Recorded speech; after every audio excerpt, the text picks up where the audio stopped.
Imagine a silent stretch of snowy plains in the heart of the untamed Wild West. The wind howls through towering pines, and the night sky is heavy with unspoken secrets. Out of this darkness crawls a figure. A bride dressed in torn silk and lace, her legs gone, truncated below the knees, leaving a bloody trail in the white powder. She's been abandoned, left for dead in the frozen wilderness. At the edge of his lonesome cabin, a brooding lumberjack hears her desperate cry. Against all odds, he steps out into the raging storm. Intent on saving a life fate had already condemned, Harriet Jenkins had grown up in the sun-scorched territory of southern Wyoming, near the boomtown of Cheyenne. Her father, Andrew Jenkins, was a taciturn rancher who struggled to eke out a living from the dry earth. Harriet's mother had succumbed to fever when Harriet was only 8, leaving her with a single memory, a whispered promise that Harriet must never let men break her spirit. But life in the West was more uncompromising than gentle counsel. Harriet's father remarried within a year, an arrangement sealed by a local judge eager to preserve a well-managed household. Harriet's new stepmother, Ethel, was the type to measure love by how much labor could be extracted. Under Ethel's relentless tasks, Harriet learned to scrub floors, tend cattle, and even shoot a rifle to guard the ranch's meager flock from coyote attacks. In the evenings, Harriet would sit on the porch with the dusty horizon stretching before her. She dreamed of traveling far beyond the rolling plains into bustling cities she had read about in old newspapers, the tall buildings of Chicago, the thriving commerce of San Francisco, or maybe just the modest comforts of Denver. She dreamed of love that wasn't bartered for or forced, and a wedding dress that shimmered with genuine hope. But the West was not a place kind to the faint of heart. By the time Harriet reached 19, her father's ranch stood on the brink of ruin. Falling cattle prices, persistent drought, and a few savage hailstorms had diminished their herd. Poverty cast a long shadow across their roof. That was precisely when Monty Rowland arrived, a rancher from the outskirts of town, with a cunning grin and an eye for quick profit. Monty was in his mid-30s, wealthy compared to Andrew Jenkins, and rumored to have shady dealings with roving bandits who smuggled stolen horses across the region. Monty proposed a union that offered her father financial salvation in exchange for Harriet's hand in marriage. Monty promised to settle the Jenkins ranch's outstanding debts and supply a fresh stable of horses. In many ways, Harriet's father felt he had no choice. Marrying Harriet off was the only means to keep the ranch afloat, and possibly to keep Harriet from starving. Despite Harriet's protests and tears, Andrew Jenkins gave his blessing to the match, sealing her future with a handshake across the threshold. That night, Harriet sobbed into her pillow, her dreams scattered in the dusty wind. She didn't know Monty well, but she sensed a malevolence about him. Something in his eyes told her that once he claimed ownership, he would not care for her well-being. She could see her father's guilt-stricken gaze from the hallway, but that didn't lessen the betrayal she felt. Wedding invitations were hastily written, though few guests came. The weather was bitterly cold, the winter of 1874 being particularly cruel on the open plains. The ceremony happened in the small drafty church near Cheyenne, officiated by a traveling preacher who glanced uncertainly at Harriet's trembling figure. Harriet wore a simple white gown that Ethel had sewn from leftover lace and bedding. It was far from glamorous, but it reminded Harriet of the mother she'd lost. She promised herself that no matter what vow was forced from her lips, she would survive. Days turned into weeks, and Harriet discovered Monty's controlling nature immediately. He restricted her from visiting her father's ranch. He insisted on checking every letter Harriet wrote, every conversation she had with the ranch hands. Sometimes his rage exploded over the slightest perceived transgression, a burnt supper, a missing tool, or Harriet daring to wander alone near the corral. Harriet quickly learned that his temper once ignited was a fury, but she also found small defiant pleasures, the late-night reading of a tattered copy of Charles Dickens's Great Expectations, a secret conversation with an old ranch hand who had once known Harriet's real mother. Monty's ranch was well stocked and thriving, but Harriet soon heard hushed rumors about how some of those horses had come from rustlers operating along the new Union Pacific Railroad lines. The brand marks on the horses were at times suspiciously filed down or scarred over. Harriet did not ask questions she was already dealing with too much, including Monty's threats. That autumn, Monty announced he needed Harriet's presence on a journey north to do business with some merchants near the foothills of the Big Horn Mountains. He gave no details. Harriet dreaded traveling alone with him, but had no power to resist. She climbed into their wagon at dawn, wearing a heavy cloak and boots, her breath steaming in the frigid air. Her senses told her the weather might take a turn for the worse. Something in the iron-grey sky spelled danger. They set off along a rugged trail, the mountains looming in the distance. Hours passed as Monty drove the horses onward. Harriet kept her arms wrapped around her, worrying. She tried to engage Monty in conversation, hoping to glean some insight into the nature of his business. But he snapped at her to keep quiet. Not long after midday, a fierce snowstorm descended, coating the plains in a white veil. The wind howled, swirling flakes so thick Harriet could barely see beyond the wagon side. Monty cursed under his breath and urged the horses forward. The storm roared on, unrelenting, and the temperature dropped with punishing intensity. At a narrow pass overshadowed by towering pines, Monty spotted a series of large footprints, in the snow hoofprints from many horses. He pulled on the reins to stop. Harriet felt her heart hammer as Monty's suspicious eyes scanned the tree line. Without warning, 3 masked men on horseback emerged, rifles cocked, demanding Monty's cargo. Harriet recognized the look on Monty's face, a combination of terror and cunning. This was not a normal robbery. There was an air of familiarity, a chilling tension between Monty and these riders. Shots erupted.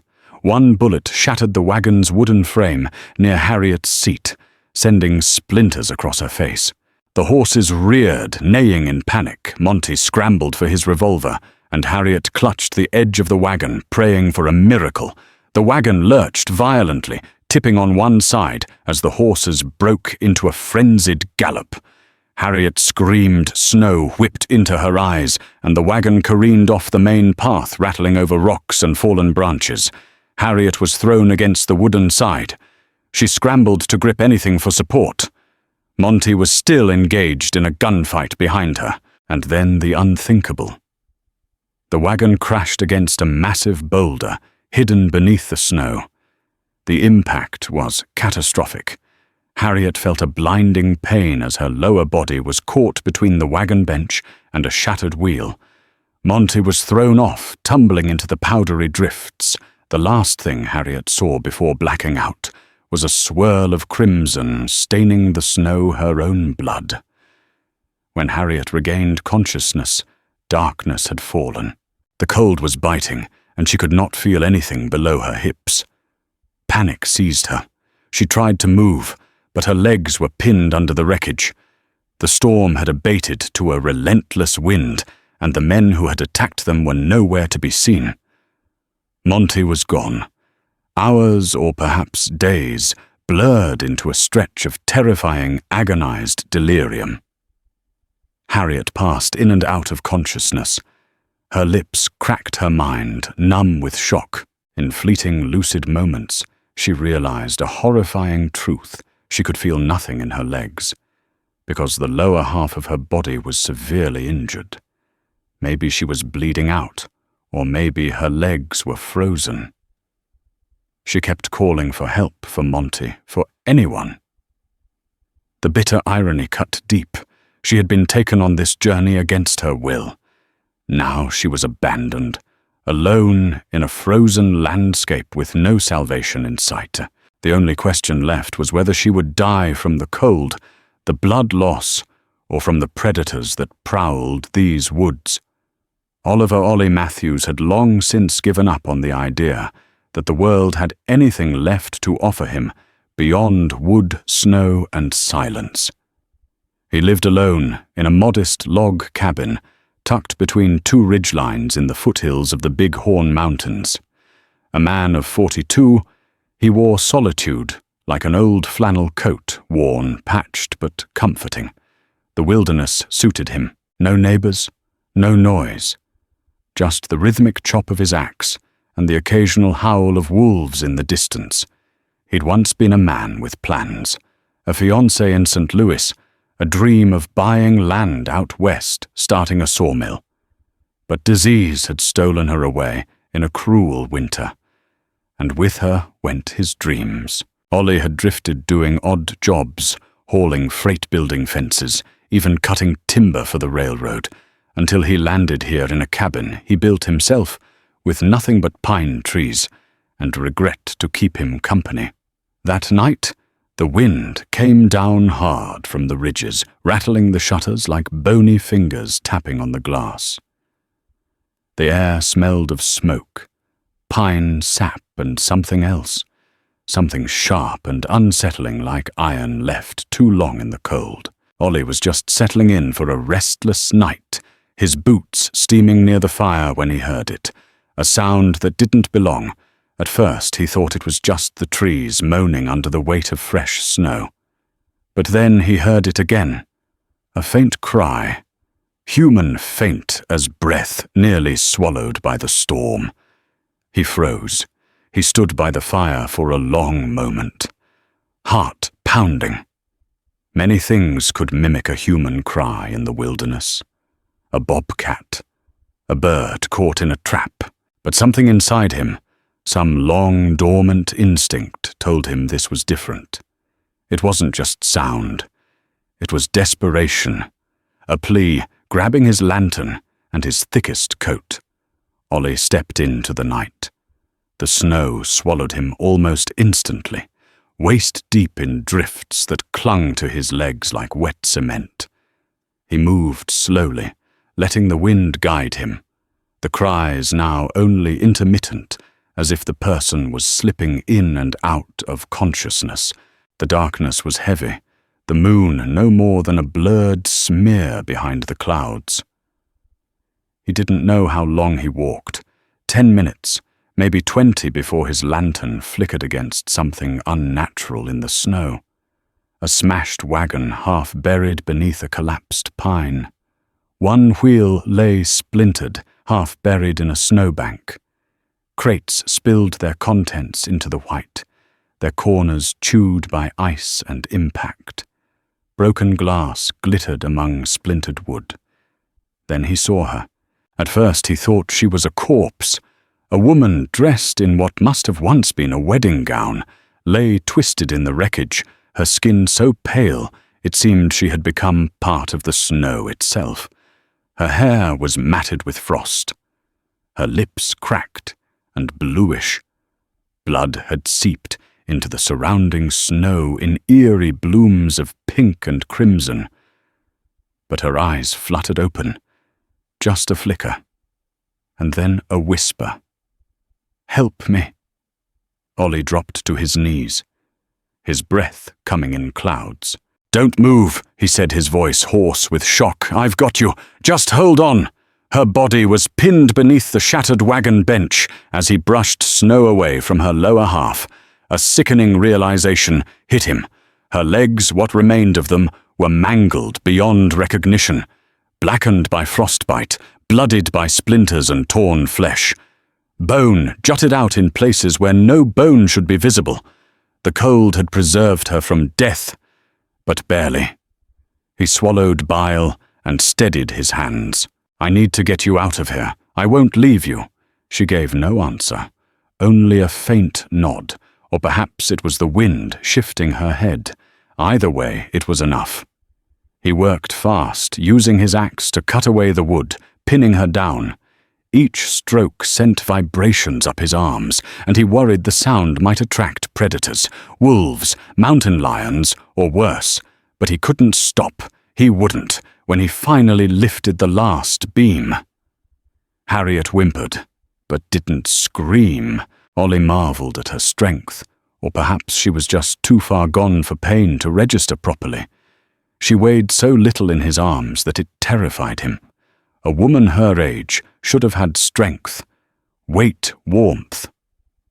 But she was fragile, like porcelain, left out in the cold too long.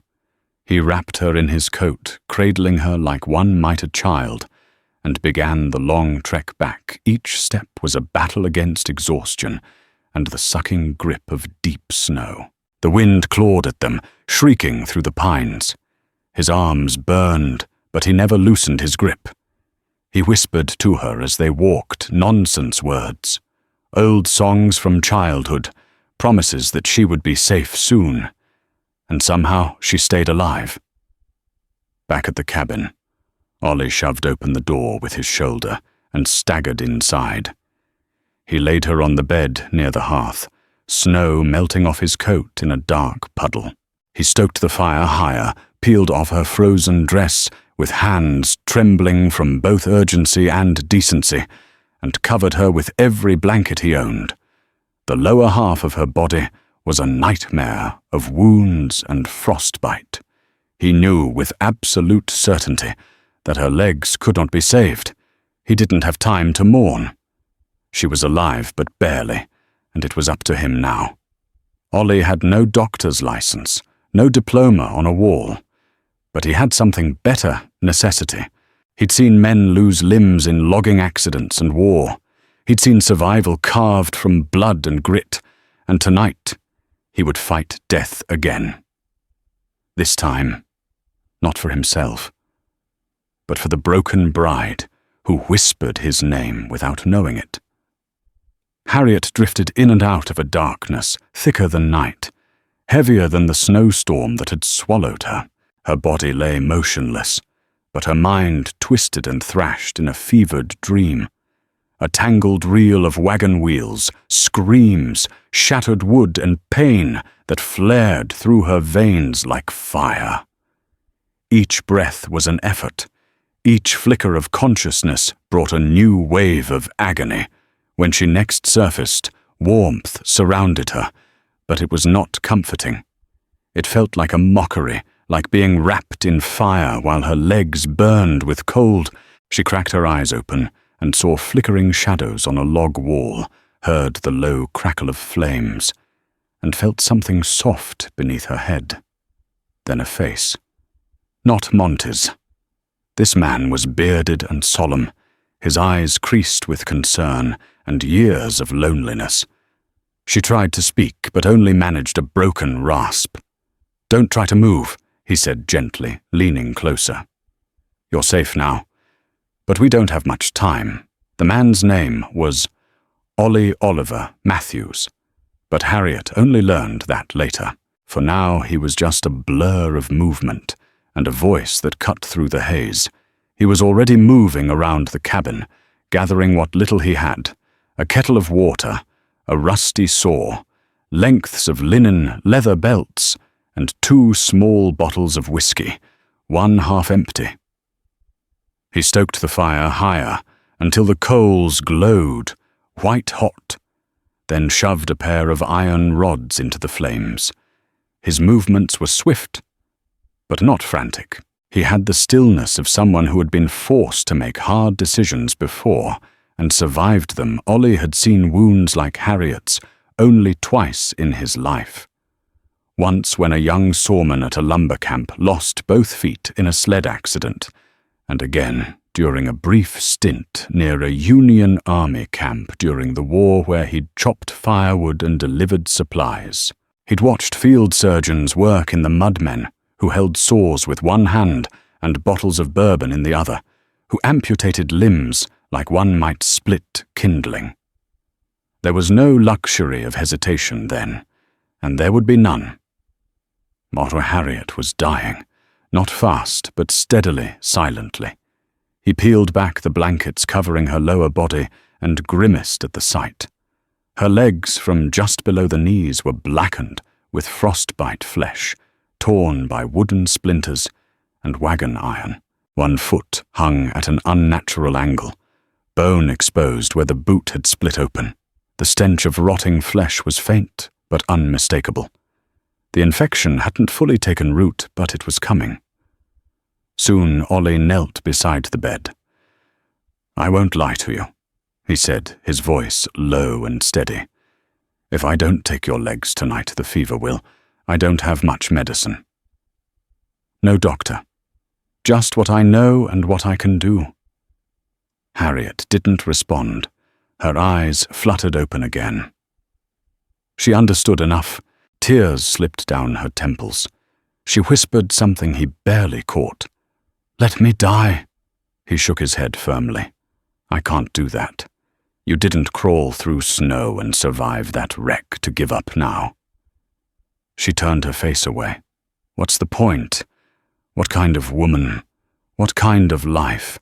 Without legs, Ollie reached for a leather strap and pressed it gently into her trembling hands. "You can hate me tomorrow. You can curse me until your dying day.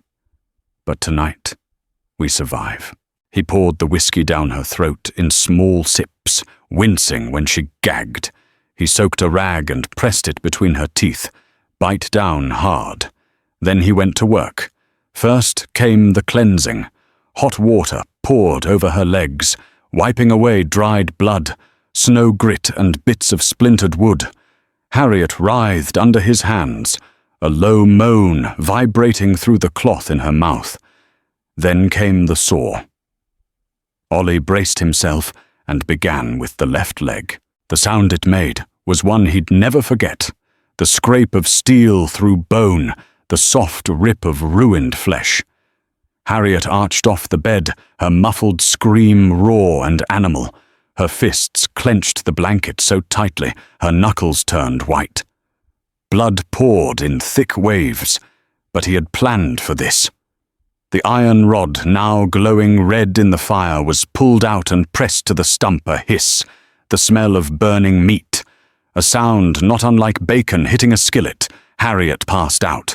Ollie worked quickly on the second leg, tears streaking his face as he repeated the grisly task.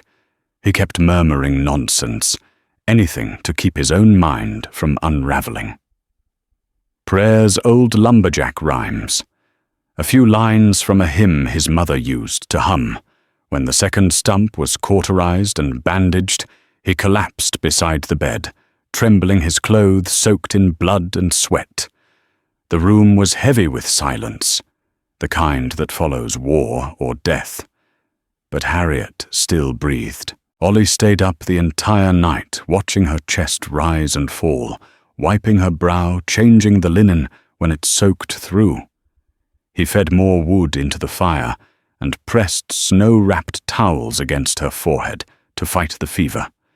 At one point, he caught himself nodding off and shook himself awake. He couldn't let her die now. Not after what he'd done. Not after what she'd endured. By dawn, Harriet stirred. Her voice was hoarse, nearly a croak. "You didn't let me die." "No," Ollie said quietly, sitting at her side. "I didn't." She looked down, then back at him, eyes brimming. "They're gone." He didn't answer. He didn't have to. The tears came. Then not loud sobs, but silent, relentless weeping. She turned her face away and cried into the pillow until she couldn't breathe. Ollie let her.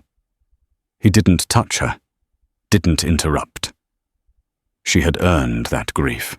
When the tears slowed, he gently covered her shoulders and offered a cup of snow water. She drank in small sips.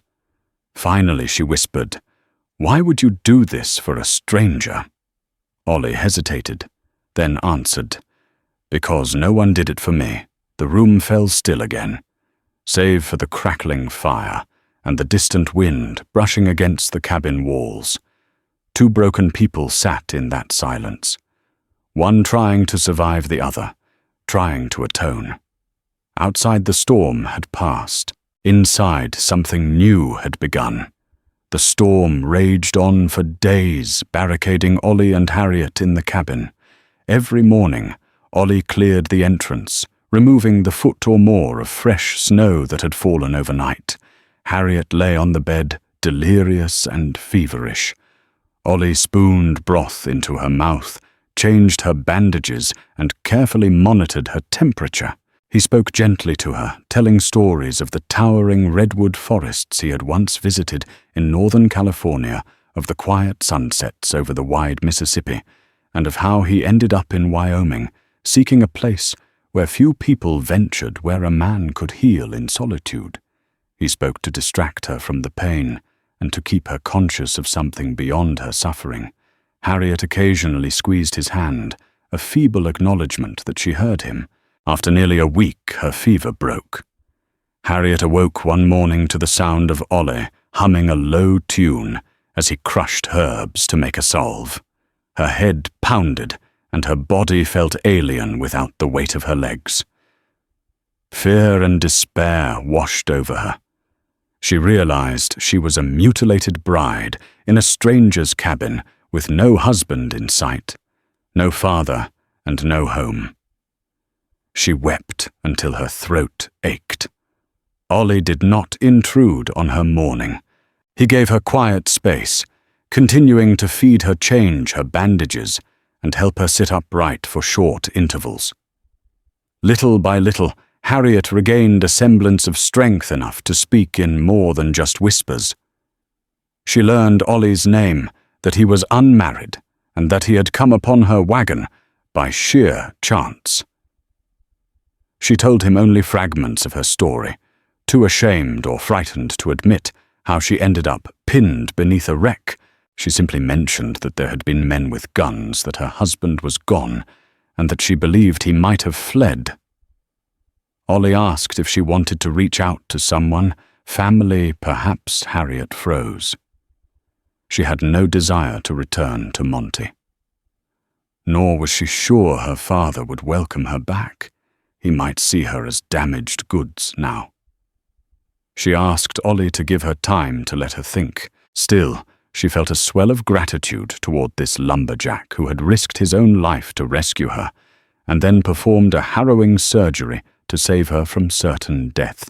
In the evenings, as the wind howled, Harriet found comfort in Ollie's calm voice. He read passages from her battered copy of Great Expectations, stumbling over some of Dickens's more flowery language. And sometimes Harriet almost forgot the pain when he quietly sang a lullaby he'd learned from his mother. Once the weather allowed, Ollie fashioned a crude crutch system to help Harriet move about. She was missing both legs below the knees, making traditional crutches a bit awkward, but Ollie improvised. He padded the ends with leather and cotton, ensuring Harriet wouldn't bruise her stumps. It took weeks before she managed to hobble around the cabin. Each successful step ignited a faint spark of hope in her, but overshadowing it was the unrelenting question, what next? Her father's ranch was too far. Seeking a doctor in Cheyenne was also risky, given her condition and the uncertain roads. Moreover, Harriet still dreaded the possibility of Monty lurking somewhere in that region, or the men with rifles re-emerging. Despite her fears, Harriet craved closure. She could not rest without understanding what had truly happened out there in the snow. Did Monty survive the shootout?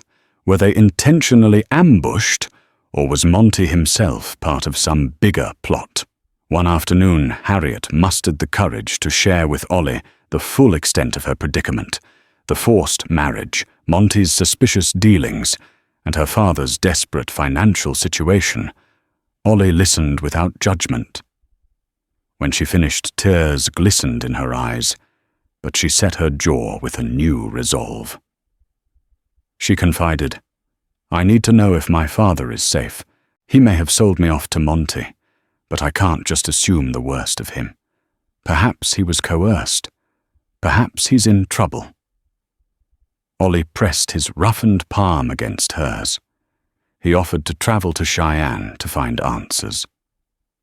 Harriet's stumps were not yet healed enough for a journey of her own, but she insisted on accompanying him when the time came. "I'm no use to you like this," she said bitterly, glancing down at the ends of her bandaged limbs. But Ollie would have none of it.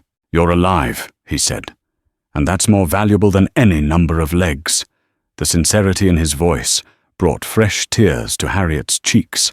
As winter receded and the roads grew passable, Ollie prepared a sturdy wagon, one he'd built himself to haul lumber. He padded the interior with blankets and pillows so Harriet could ride more comfortably. She was still weak, her stumps tender and prone to swelling. Nonetheless, she insisted on joining him. Over the next few days they traveled south toward Cheyenne, stopping to rest at small encampments or welcoming homesteads along the way. Harriet grappled with the stares from strangers who noticed her missing legs. Some looked upon her with pity. Others simply turned away, unsettled by the grim reality of frontier life etched into her mutilated body. Cheyenne itself was bustling, a patchwork of wooden storefronts, muddy streets, and new brick buildings arising thanks to the flow of railroad money. The shriek of locomotives on the Union Pacific Railroad tracks was constant background noise. Harriet's heart pounded as Ollie guided the wagon through the main street.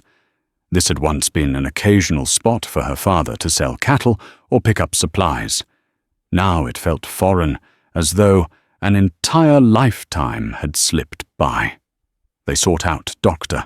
Jonathan Tillinghast, a reputable physician. Harriet's father had once mentioned Tillinghast examined Harriet's stumps, carefully commending Ollie's rudimentary surgery. He expressed surprise that Harriet had avoided a major infection. "The frontier is harsh, but this is downright miraculous," the doctor said, adjusting his wire-rimmed glasses. He suggested Harriet might one day be fitted with prosthetic limbs. Crude ones, to be sure, but better than nothing. Harriet's spirits lifted. Perhaps her life was not as ruined as she'd feared. Ollie, meanwhile, discreetly asked around about Monty Rowland and Andrew Jenkins. The local saloon keepers, stable hands, and peddlers were eager to gossip. The first rumor, Monty Rowland was very much alive. He had returned to Cheyenne with a bandaged arm, spinning a wild tale about being ambushed by highway robbers who killed his bride, Harriet. The second rumor, Andrew Jenkins's ranch had recently changed hands. Monty Rowland had apparently taken control of it, claiming Harriet was deceased, and that as her legal husband, the property should revert to him. Rage flared in Harriet's eyes when she heard this. Monty was not only lying about her death, he was seizing her father's ranch. And my father, where is he? Harriet demanded, but no one seemed to know. Some said Andrew Jenkins had left town, possibly searching for Harriet's remains. Others whispered that Monty might have strong-armed Andrew into disappearing. In the saloon, a shifty-eyed bartender let slip that Monty was often seen in the back room conducting questionable deals with men rumored to be horse thieves. The bartender also mentioned that Monty had hired a couple of Pinkerton agents, former or real, no one could say, to track Harriet's whereabouts, presumably to tie up loose ends. Harriet shuddered. That meant Monty believed there was a chance she had survived. Now she would not only have to confront him, she'd have to watch her back. With Harriet holed up at a modest boarding house, recommended by the doctor, Ollie commenced his own brand of detective work. He discovered Monty was currently lodged in a well-appointed suite above the New Cheyenne Hotel. Near the railway station, Monty had been boasting around town about a business deal that would triple his fortune, some claim about partnering with a wealthy rancher from Colorado. Harriet was filled with a swirl of emotions, fear, anger, heartbreak. She was not naive. She knew Monty's cruelty, but she was also determined to salvage any remnants of her old life, especially her father.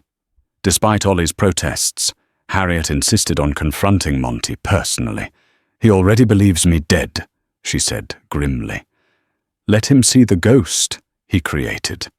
Ollie conceded, but insisted on being by her side. One afternoon, Harriet put on the best clothes. She had a simple grey dress that concealed her bandages. She maneuvered herself into the wagon with Ollie's help, her heart hammering in anticipation. They parked near the Cheyenne Hotel, letting Harriet slip inside through a side entrance. The desk clerk, a young woman with kindly eyes, offered Harriet and Ollie a disbelieving stare. Harriet mustered her courage. "We're here to see Monty Rowland," she said coolly. The woman shook her head. "Rowland is in Suite 4A, but he doesn't like unannounced visitors. He will make an exception." Harriet snapped, surprising even herself with the steel in her voice. They took the stairs slowly. Each step for Harriet was a monumental effort on her crutches, but she refused to show weakness. When they reached the closed door to Suite 4A, Ollie raised his hand to knock. Harriet shook her head, then pounded on the door herself with one crutch. Monty Rowland opened the door, an annoyed expression twisting into sheer horror. Harriet locked eyes with him, feeling a perverse satisfaction at the way his face went pale as moonlight. He stammered. "Harriet, you're dead, not quite," Harriet replied, pushing her way past him.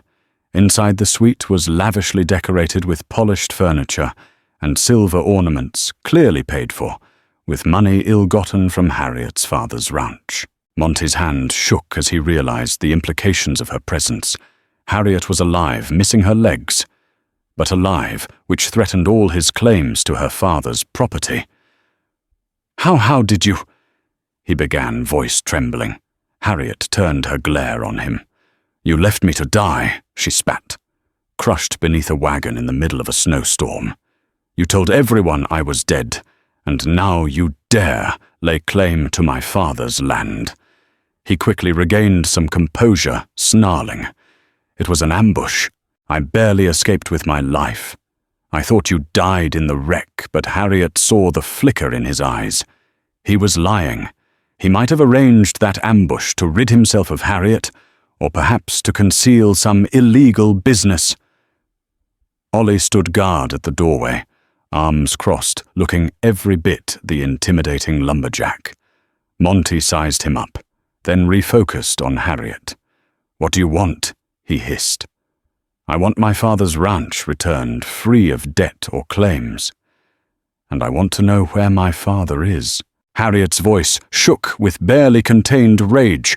"If you've harmed him, so help me, I will drag you to the gallows myself." Monty's upper lip curled. He let out a mocking laugh. "Who's going to believe the word of a crippled bride?" He gestured at her crutches, disgust mingling with fear. "You have no standing in court. Harriet, you think a judge will side with you over me, especially when I hold the deed to Jenkins' ranch? Maybe they will side with Harriet, Jenkins." "Rowland," came a steely voice from behind them. The suite door opened again, revealing the desk clerk. But she wasn't just a clerk. She was a deputy of the newly established local sheriff's office. She had recognized Harriet's name and known Monty Rowland's reputation. Two uniformed men stepped in behind her, wearing tin badges. Harriet's eyes darted toward Ollie, who gave a tight nod. He'd orchestrated a quiet meeting with the sheriff's office ahead of time. Monty's face twisted into fury. He reached for a pistol at his hip, but the deputy had her revolver drawn first. "Don't," she warned. "We have enough men downstairs to fill you with lead if you so much as sneeze wrong." Harriet felt a tremor of relief, but also fear. Monty glowered at them, unarmed for the moment. But that didn't mean he was finished. Enraged, Monty lunged for the window, smashing through the glass with his elbow. Harriet screamed as shards splintered. Monty leapt onto the narrow ledge outside and dropped into the alley below, ignoring the deputy's gunshots. Harriet clutched the crutch tightly, breath ragged. She doubted Monty would flee for long. He had men in the area, dangerous men who might help him disappear or exact revenge. The deputy and her men raced downstairs, spurring their horses to chase Monty. Ollie guided Harriet back to the wagon, helping her navigate the shattered glass in the hallway. Outside, the midday crowd was in a stir. Hearing gunfire near the hotel, Harriet's heart pounded. She realized Monty was like a wounded wolf, cornered deadly. She doubted the local authorities could contain him easily, especially if he had Pinkerton-like associates. Harriet found brief refuge in the boarding house again, anxiously awaiting news. Late that evening, the deputy returned with a grim face. Monty had slipped away, possibly heading toward the Jenkins ranch. The watchers posted on the roads had seen no sign of him. Harriet shook her head. "He's cunning," she murmured. "He knows every back trail from here to my father's land." What Harriet dreaded most was that Monty would harm Andrew Jenkins if he was indeed still alive, and consolidate his power. Harriet felt an urgency to leave Cheyenne and head for the ranch. If Monty was there, she needed to face him to protect whatever vestiges of family remained. Despite Ollie's worries, Harriet was resolute. Early the next morning they departed, Cheyenne following the muddy roads north. The thawing snow made travel slow. Harriet endured the bumpy wagon ride, gritting her teeth whenever her stumps throbbed. She refused to show weakness. Each mile brought them closer to the ranch she'd once called home. Ollie glimpsed the fierce determination in her eyes and realized Harriet was prepared to fight for her life and legacy. They reached Jenkins Ranch at dusk, finding the main house eerily quiet. The windows were shuttered. No lantern light burned. Ollie helped Harriet from the wagon. She cast her gaze across the yard, remembering how she used to feed the hens at Sunrise Milk. The cows watched the horizon from the fence line. Now the corral was empty, the barn door ajar. The place felt like a ghost ranch. Harriet and Ollie pushed open the main door with caution. Broken furniture littered the entry drawers had been pulled from cabinets. The living room was ransacked. A stale smell of rot lingered in the air. Harriet's chest tightened with dread. "Father!" she called out, voice trembling. No reply came. Ollie proceeded with a lantern raised. They searched every room, finding only more signs of looting. Then, in Harriet's old bedroom, they found a scrap of paper pinned to the wall with a knife. On it was a hastily scrawled message. "If you want your father alive, come alone to the canyon at dawn. Bring no law dogs." Harriet's heart pounded. Monty had her father. Ollie cursed under his breath. "He's drawing you into a trap." Harriet knew he was right. Monty wouldn't hesitate to kill, but Harriet would never abandon Andrew Jenkins. No matter the danger. The canyon in question was a desolate fissure in the plains, known locally as Snakebite Gulch, an area Harriet had explored as a child. She remembered the labyrinth of rocky walls and the dried riverbed at the base. At dawn, Harriet and Ollie set out, ignoring Monty's demand that she come alone. Ollie refused to let her face. Monty without backup, they arrived with the first rays of sun, painting the sky pink, dismounting at the canyon rim. Harriet gazed down the rocky slope. Fear churned in her stomach, but she steadied herself on her crutches. She glimpsed a figure at the base. Monty standing near a large boulder. He held Andrew Jenkins at gunpoint. Andrew looked gaunt, bruised eyes, wide with terror, as he recognized Harriet. Harriet felt tears sting her eyes. She started her cautious descent, Ollie helping her navigate the loose rocks. Halfway down, Monty's voice echoed off the canyon walls. "That's far enough, Harriet." She froze, seeing Monty grip Andrew by the collar. He had a revolver pressed to Andrew's temple. Monty's voice was a venomous sneer. "You sure you want to risk your father's life over a worthless piece of land?" Harriet's grip on her crutches tightened. "It's not just land. "It's our home," she replied fiercely. "Let him go, Monty," let out a low laugh. "I only need one reason to put a bullet in the old man's skull. If you want him to live, you'll sign over all rights to this ranch." "Harriet, then you vanish. I don't care where you crawl with your stumps as long as you never reappear." Trembling, Harriet nodded, tears streaming. "Oh," she lied. "I'll sign whatever you want." Andrew Jenkins choked out, "No, Harriet, don't." But Harriet lifted her hand to silence him. She saw Ollie inching sideways, trying to circle around Monty's attention, flicked between Harriet and Andrew, ignoring the lumberjack for a split second. Harriet seized that instant to do something unthinkable. She let go of one crutch and flung it javelin-like at Monty. Though not an accomplished thrower, her aim was enough to startle him. Monty raised his arm reflexively, the gun's muzzle wavering off Andrew's head. That was all Ollie needed. He sprinted forward, tackling Monty to the ground. Andrew scrambled away, collapsing in the dust. Harriet dragged herself forward on her remaining crutch. Heart pounding, watching Ollie and Monty wrestle violently. Monty managed to fire a wild shot, the sound reverberating across the canyon. Harriet's heart seized. Had Ollie been hit? A cry of pain echoed, but Harriet realized it was Monty who howled.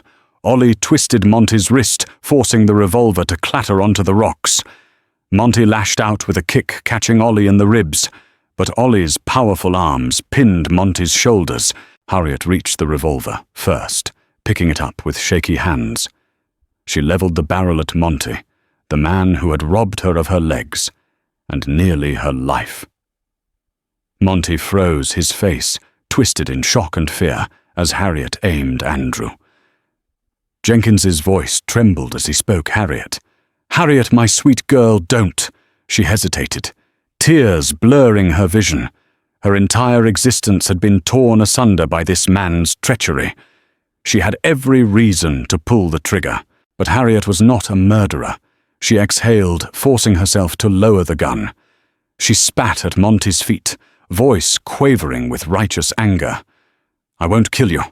I won't be like you." Monty's bravado faltered, replaced by desperation as he realized he was outnumbered and unarmed. Andrew Jenkins, battered and weak, knelt by Harriet Ollie, gripped Monty's collar, hauling him to his feet. The climb out of the canyon was somber. Monty was bound by rope, subdued and dragged behind Ollie's horse. Andrew leaned on Harriet's shoulder for support, murmuring gratitude for her bravery. Harriet remained silent, her emotions roiling. She had faced Monty, but the final reckoning had yet to unfold. Back in Cheyenne, the local sheriff, spurred by the deputy who had confronted Monty in the hotel, officially arrested Monty Rowland for kidnapping, fraud, and attempted murder. The story circulated quickly through town, and the once dignified rancher was now the object of scorn and infamy. The newly arrived circuit judge, Judge Collins, held a swift hearing. Harriet, with resolute composure, recounted her ordeal. The forced marriage, the wagon ambush, her abandonment, and her father's kidnapping. Ollie and Andrew corroborated her testimony. Monty tried to spin more lies, but the overwhelming evidence and his attempted flight from justice sealed his fate. He was found guilty. In a final twist of poetic justice, Monty's financial crimes came to light. He had sold stolen horses, falsified land deeds, and laundered money through unsavory connections. The judge declared all Monty's assets be seized and put toward restitution. Harriet's father's ranch was returned to Andrew Jenkins. Though it was in dire condition, Monty was sentenced to a lengthy term in territorial prison, with a grim prospect of hard labor, a crushing downfall for a man who once believed he could buy and bully his way out of anything. In the days following Monty's sentencing, Andrew Jenkins broke down before Harriet. He admitted that he had felt pressured to marry her off to Monty to save the ranch, never imagining how dire the consequences would be. His guilt had eaten away at him, and he confessed that he had tried to stand up to Monty, but was overpowered. Harriet listened quietly. She could not dismiss the pain she had suffered, or the anguish of losing her legs. But she also saw genuine remorse in her father's eyes. "It's going to take time," she said softly, tears in her eyes. "But you're still my father. We'll find a way forward." They embraced a fragile truce, glimmering between them. Harriet recognized that forgiving him wouldn't be instantaneous or easy, but she also realized letting bitterness consume her would only perpetuate Monty's damage. Ollie offered to help rebuild the ranch. Andrew welcomed the assistance. Harriet, though physically limited, found ways to contribute. She learned to direct workers and manage logistics from the porch. Her keen mind and unwavering resolve gave her father's ranch new direction. She oversaw which fields to plant, how to repair the barns, and how to make the ranch profitable again without resorting to illegal dealings. Meanwhile, Dr. Tillinghast and a traveling craftsman introduced Harriet to rudimentary prosthetics. They were made of carved wood, padded with leather, and bound with straps. It took Harriet weeks to learn how to balance on these stiff contraptions, but she persevered. Each attempt left her exhausted, her stumps sore, yet with every day's practice, her body adapted.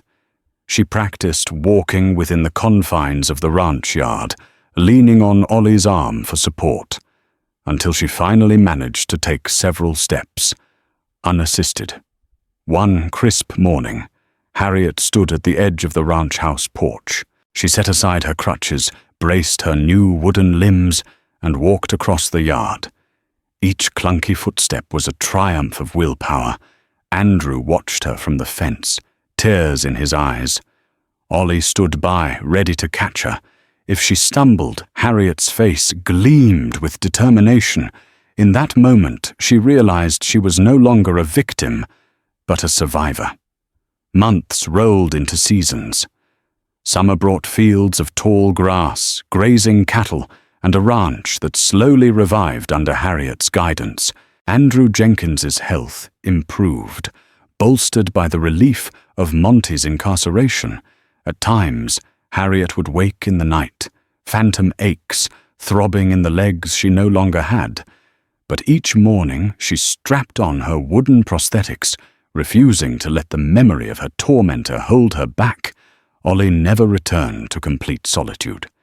He stayed on the ranch building fences, tending to the new orchard Harriet had insisted they plant. Together they built a life founded on mutual respect, one that defied the old norms of the Wild West. Harriet learned that love need not be forced or bought. It could be nurtured in the small acts of daily compassion. As for Monty, Roland rumors from the prison were that he suffered severely under the punishing conditions of territorial hard labor. Karma, it seemed, had a brutal way of balancing the scales in the lawless West. The Pinkerton men who had once aided him abandoned their association, not wishing to be implicated in his misdeeds. Monty rotted behind bars, broken by his downfall. Harriet, however, found she did not dwell on Monty's fate often. Instead, she channeled her energy into forging a better future for herself, her father, and Ollie. Though battered, scarred, and minus 2 limbs, Harriet had discovered an inner strength that was impervious to men like Monty Roland. In a land where snowstorms can blanket the earth in moments, and lawless bandits roam free, courage becomes the greatest currency. Harriet Jenkins proved that the fiercest battles are not always fought with guns. They are waged in the human spirit. From an abandoned bride, left to die in the frozen wilderness, to a resilient woman forging a better tomorrow, her story shines with the fire of perseverance. If Harriet's journey taught us anything, It's that redemption is possible even in a place as unforgiving as the Wild West. Thank you for joining us on this turbulent ride of heartbreak and heroism. If you found inspiration in Harriet's unbreakable resolve, please hit that like button, subscribe to our channel, and share this story with others who might need a reminder that hope can blossom in the harshest storms. Let's keep these untamed frontier tales alive together.